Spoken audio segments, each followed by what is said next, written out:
Hello everybody, I'm Don Counts with Fayetteville Public Utilities, and today we're in beautiful Malina, and I have Marie Caldwell, my friend here, and she's going to tell us about what we're doing today. Well, Don, as you said, we're in Malina, and I don't know how much of this beautiful countryside you can see, but this is a gorgeous place where we are. I guess you could say it's a farm. It's a lot of land, and on this land there's a lot of horses. And Alan Tedders, who is very involved in I guess you could say adopting horses, will be our guest along with Mike Pelham.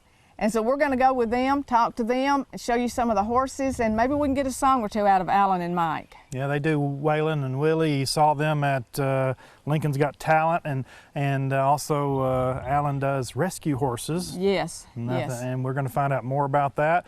And Marie's going to take us around on this beautiful day here in Malina, Tennessee on Fayetteville Public Utilities Channel 6. As we told you, we're here with Alan Tedders. And Alan, we're here with some of your rescue horses. Now, how many horses do you have total? Total about 30, and probably 25 of those are rescues. Okay, now when you say rescue, what does that mean? Why are they rescue horses? Well, there's different situations. We handle mostly blind horses. A lot of people that once their horse goes blind, they have a horse that's their best friend for years, then when he goes blind, to a lot of people he's useless. But to us, all they need to do is adapt a little bit, and then you can continue riding them on safe surfaces, and they're beautiful. I mean, look at some of these. I mean, some of the prettiest animals you'll ever see. But instead of putting them down, you know, they're still worth. All of these horses here behind us are blind? No, some of these are. Oh, okay. But the biggest majority are at our house, the blind ones, where we can keep a close eye on them. So you have two locations where you keep the horses. This is our secondary location, and we rent this pasture from Teresa Day, who lives here in this house. Now, let me ask you, how does somebody go about contacting you if they have a horse, or how do you hear about these rescue horses? Well, we're associated with the Georgia division of horse rescue, and most of the time they contact us, or people in this area contact us, you know, and we can't take too many, but we sort of make room for them. Once they come to us, they live their life out here, and a lot of them are older horses, and we, when one passes on, we usually replace it with another. Do you ride them? Yes. So you can ride a blind horse? Ride a blind horse. Actually, they're safer because they respond to you. They don't just take off running because they're scared they'll injure their head. And our son Dustin actually used to compete on it, you know, in the couple of mountain shooting on a blind horse. Okay, now I know that you have a lot of help.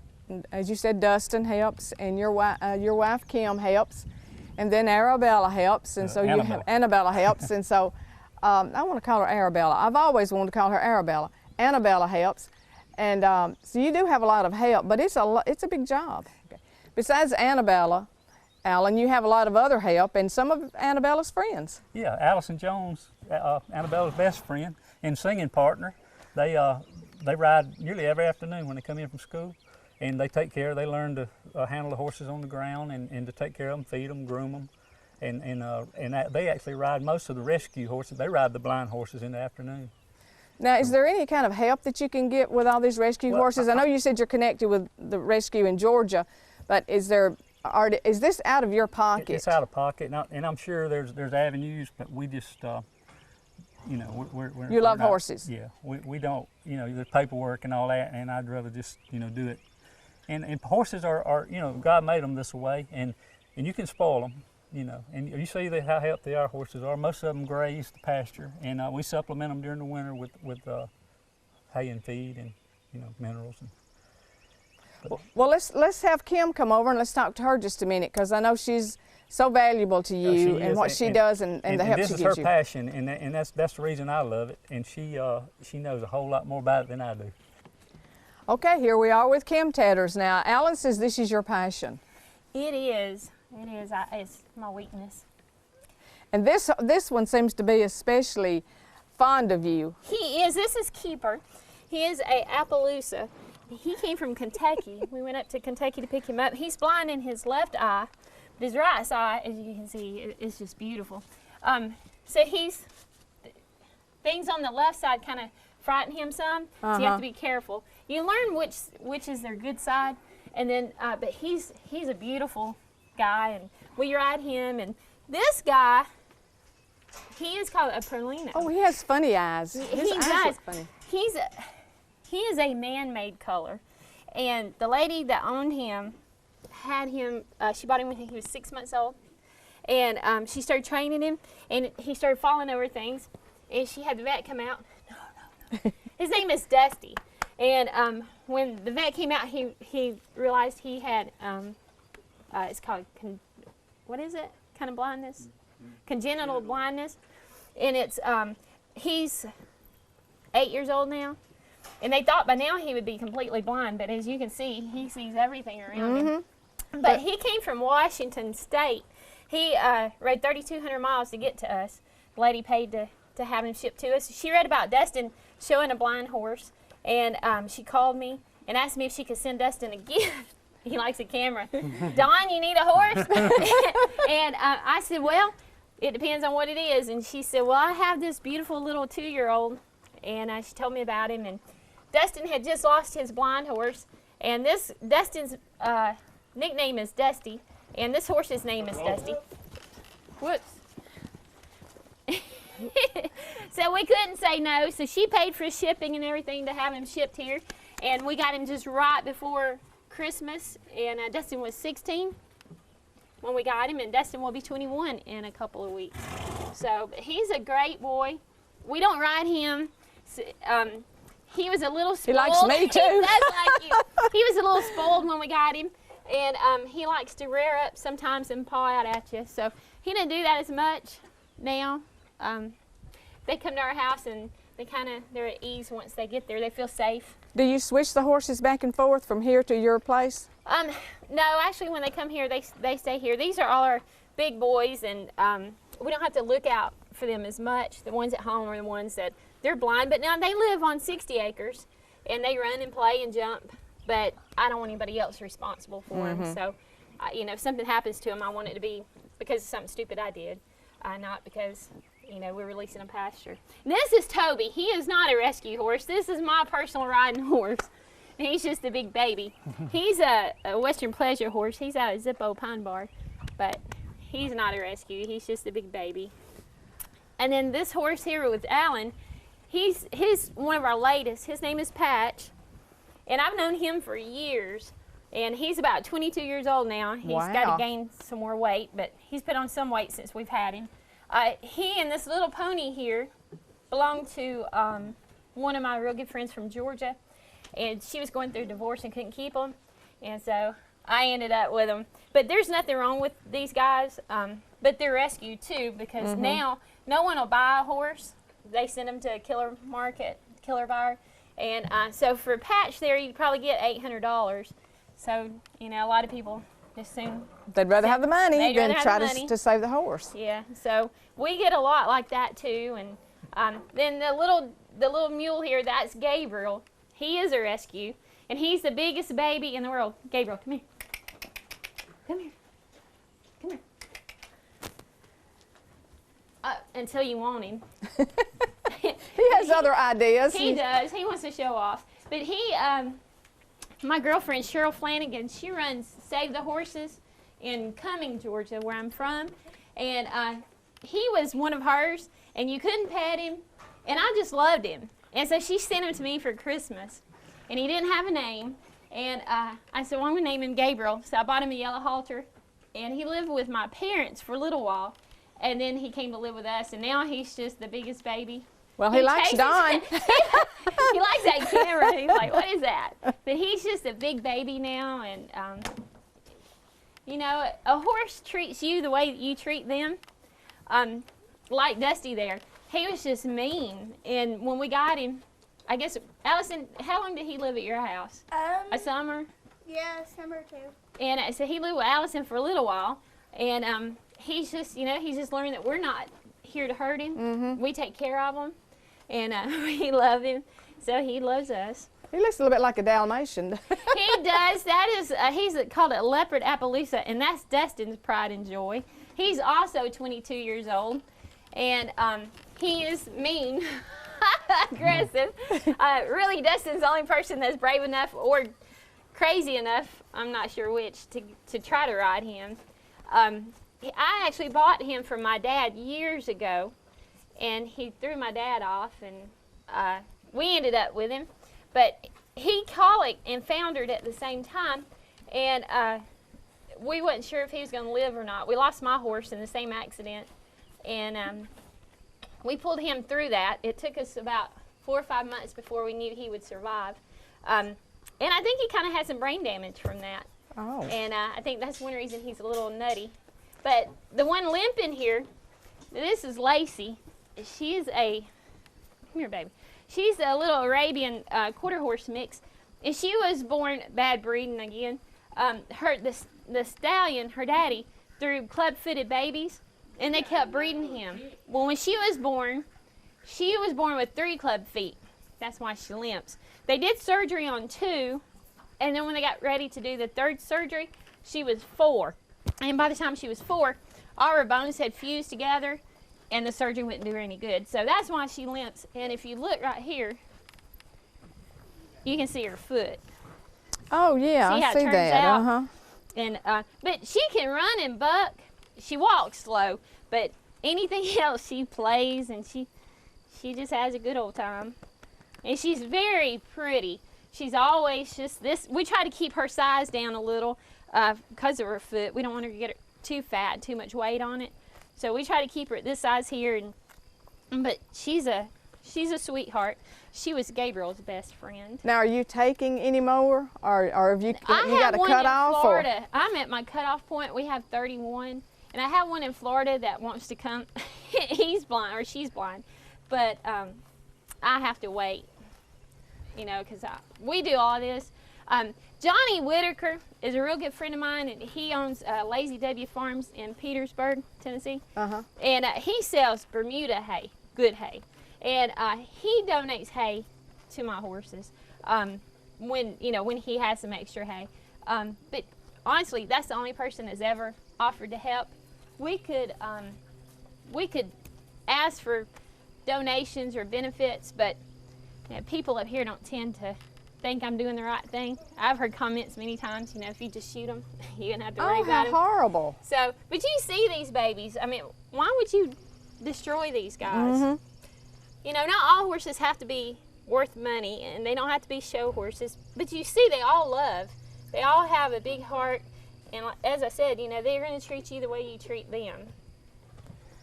Well, Kym, is there anything else you want to tell us about your horses before we move on? Because we've got some surprises here. We're gonna be introducing you to a friend of Alan's, and you might recognize him. They do Willie and Waylon, and it's just have chills when they do that.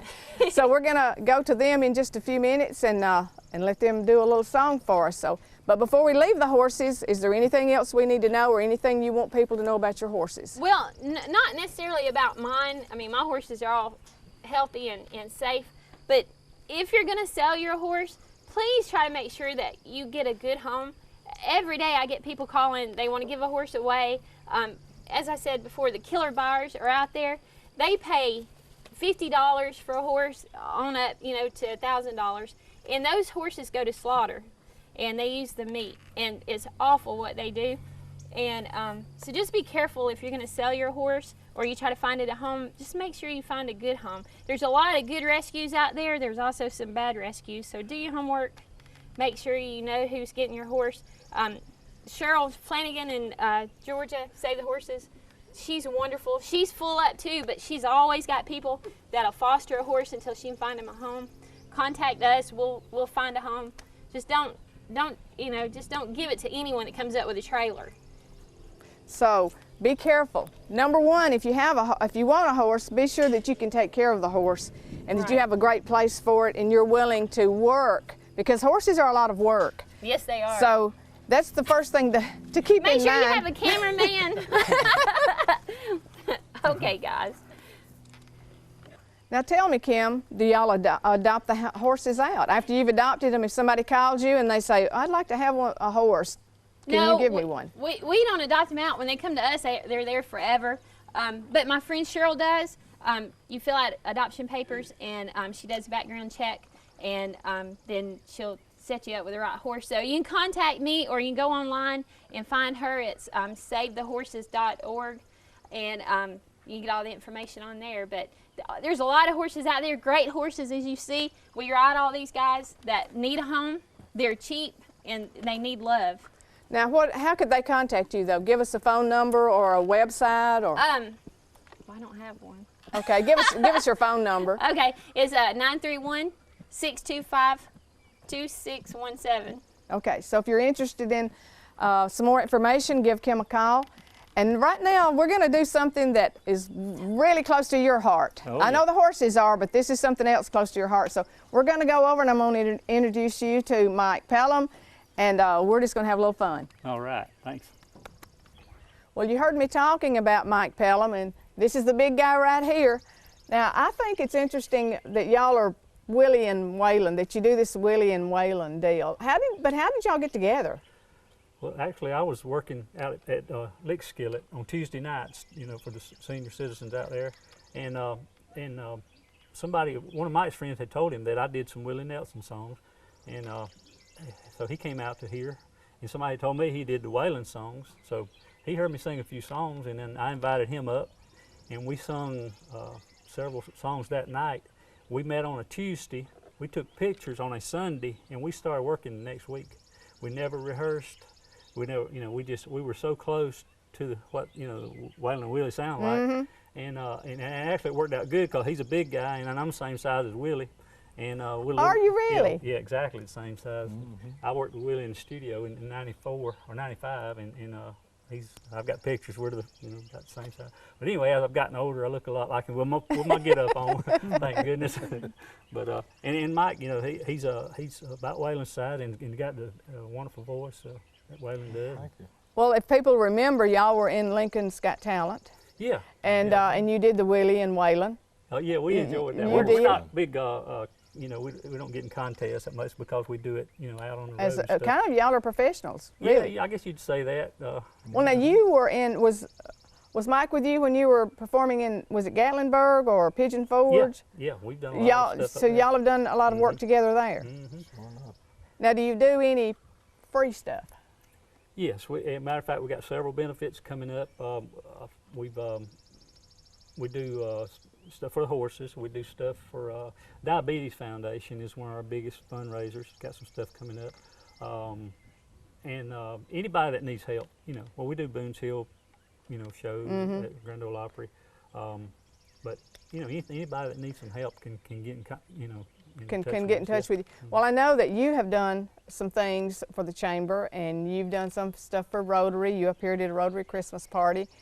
I remember, we were down at the museum. You performed there. So you've been kind of performing by yourself for quite a while. Well, it actually started in 1979 with my first group, and I've been doing it pretty much ever since.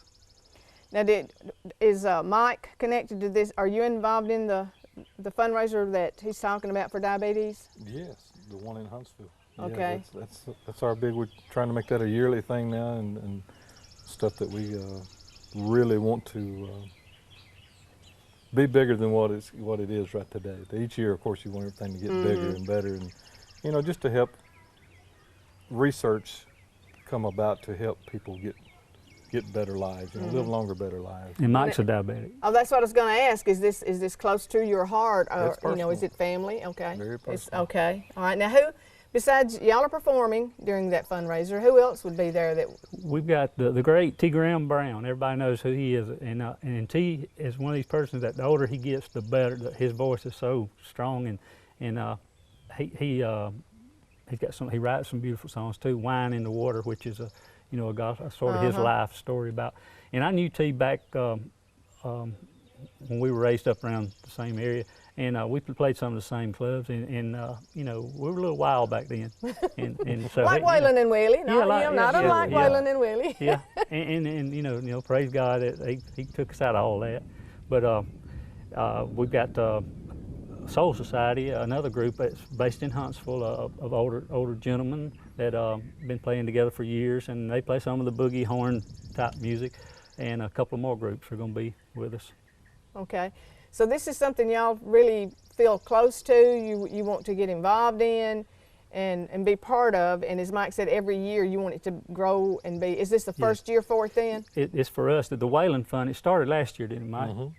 And Jesse Coulter had contacted Mike through the fund and wanted to know if we were interested in bringing Huntsville into it. They got what? How many? They got 16 that will go simultaneously. 16 of them start at 7 o'clock that night, and they'll go until the wee morning hours. But we're one of 16 concerts that's happening that day across the United States. And all of them are for Diabetes Foundation? All of them for the Whaling Fund, and all the funds go to TGN, and that's the Research Foundation. And I'm glad that we're a part of it. Now for those, and I can't imagine anybody would not know who Jessie Coulter is, but explain who Jessie Coulter is and her connection. Jessie is Whalen's wife, Okay. and a performer in her own right. She was, you know, when they met, she was a performer, and they did some duet stuff together. You may remember like "Storms Never Last" and beautiful songs. And she really straightened Whalen out, sort of like George Jones' wife, you know, got him kind of on the right path. And probably Whalen was a bad diabetic, so he may not have lasted if he'd kept partying, you know, and stuff like he did. And so she's probably responsible for us having Whalen around all those years. Now we're going to be seeing some of your music here just in a couple of seconds. You want to kind of lead into it, tell us a little bit about some of the songs, or maybe the first song that we're going to be hearing? Well, this just some classic Waylon and Willie stuff, and also we do, what makes our show unique is we do other songs, but we do it in the style that Waylon and Willie would have done it. Maybe some Merle Haggard songs, maybe, you know, Johnny Cash, do some Johnny Cash, and just kind of a good blend of stuff without, you know, just your same old. Now I know you also do Elvis. Oh, because I've heard you do Elvis. Well, I've been doing cover music for so many years. You know, the voices are, you know, are there. So, and Mike's the same way. I mean, he's got one of the best Johnny Cash voices, and we do, you know, about any kind of cover music, rock and roll, you know, the oldies. I love the oldies, always have. Now, do y'all write any of your music, or is it basically you do other performers, you impersonate other performers, basically? Some, and I do some of my original stuff, and we do some gospel stuff. We have done some gospel shows together. But I'm so busy I haven't wrote any in a while, you know. But I eventually will get back into that. Well, if there was anybody that might be watching FPU Channel 6 and are seeing this about the two of you, how could they get in touch with y'all to find out if you could perform in a benefit or a party or whatever? You want to tell them about our website? Yeah, we got a website you can go to, WaylonandWillieTribute.com. Oh, that's easy to remember. Yeah. Waylon and Willie Tribute.com. A lot of people want to use the symbol, but it's not. Just spell the word "and," A-N-D. Okay. And you go there, make it all one word. We'll be right there on your screen. You can just reach out, touch us. And so then they could send you a message, contact you through there? Contact us through there. Numbers are on there. I mean, if not, trace him down one day here in Fayetteville. Well, I think we gave the phone number earlier, and actually I think that's your phone number we gave, so Kym gave that phone number. That's fine. I'll give it again. It's 931-625-2617. And that's how everybody gets in touch with me, even if they want their house painted. I got to throw that in there a little bit. That's where your money's coming from, so you got to throw that in there a little bit. Well, Willie and Waylon, thank y'all. Well, thank you. Thank you, Marie. It's been a lot of fun, and we're gonna leave with some great music and maybe a little going off into the sunset together. There you go.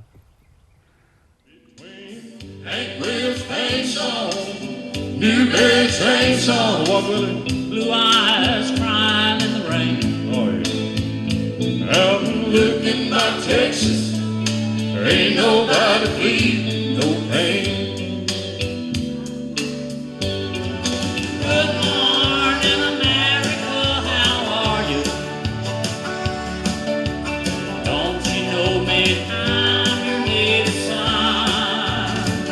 I'm the train they call the city of New Orleans, and I'll be gone 500 miles when the day is done.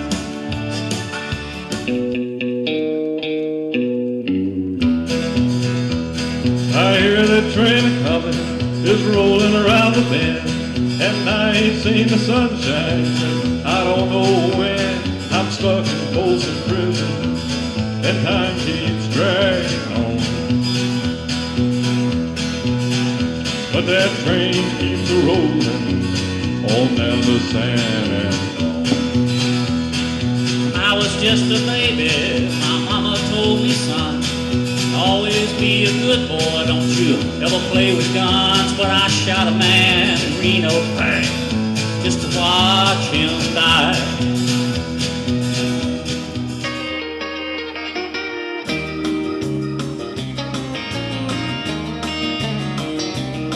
You keep a bagging up my clothes, nearly everybody knows that you're still just a putting me on. Cause when I started walking, I hear you started squawking and begging me to come back home. Cause ever since you were a little bitty teeny girl, said I was the only man in this whole world. So now you better do some thinking, then you'll find you got the only daddy that'll walk the line. You got the only daddy that'll walk the line. One night of love can't make up for 6 nights alone. But I'd rather have one than none, Lord, 'cause I'm flesh and bone. Sometimes it seems she ain't worth the trouble at all. She could be worth the world if somehow you could touch her at all.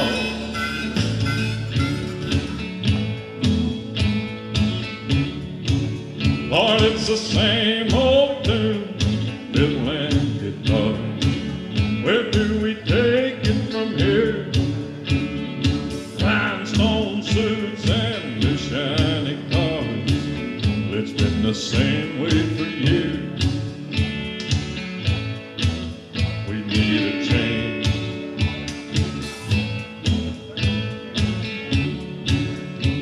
Somebody told me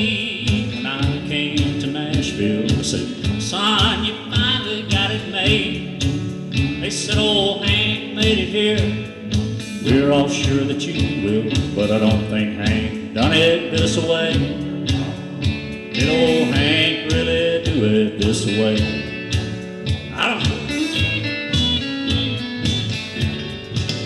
So come with me. Come with me.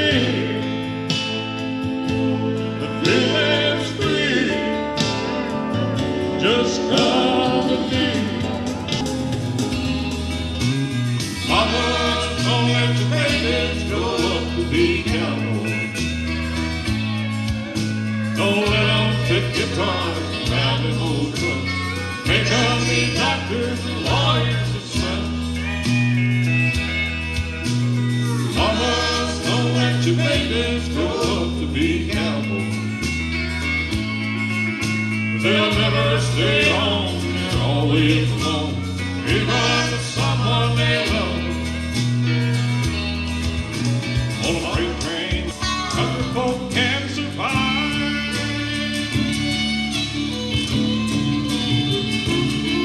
Cause you can't stop a sound and you can't make it wrong with the folk with no sound. We say grace and we say prayer.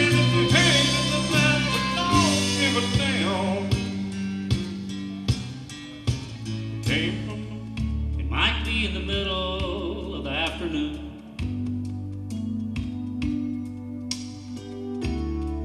Maybe somewhere in the middle of the night. Might not be thinking anything at all. When a perfect stranger's face catches a certain light. Well, they tell me of a home far beyond the sky, and they tell me of a home that's far away. Well, they tell me of a home where no storm clouds rise. Oh, they tell me of an unclouded day where they say. All right. You got him, Annabella? Come on, Toby. Get out of his mouth, Kiki. All right, he'll fall. Let Dusty go. Come on, Allison. Come on, Zoe. Kick him out. There you go. Come on, baby.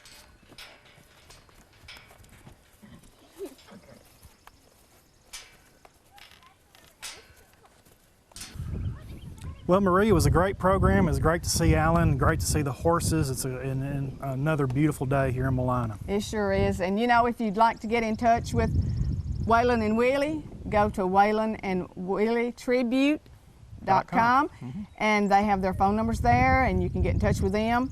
Find out all the information you need to know, because I'm sure they would like to perform. They love it. I mean, music, it seems to be both of their lives. And the horses are part of it, and we appreciate them letting us come out here this morning and then bringing out the horses and learning. I learned a lot about horses, and learned a lot about Waylon and Willie. Yep. So as we close today, we'll just say happy trails to you until we meet again. That's right. Hope you enjoy the videos of Alan and doing Waylon and Willie, and we'll see you back in here next time on Fayetteville Public Utilities Channel 6.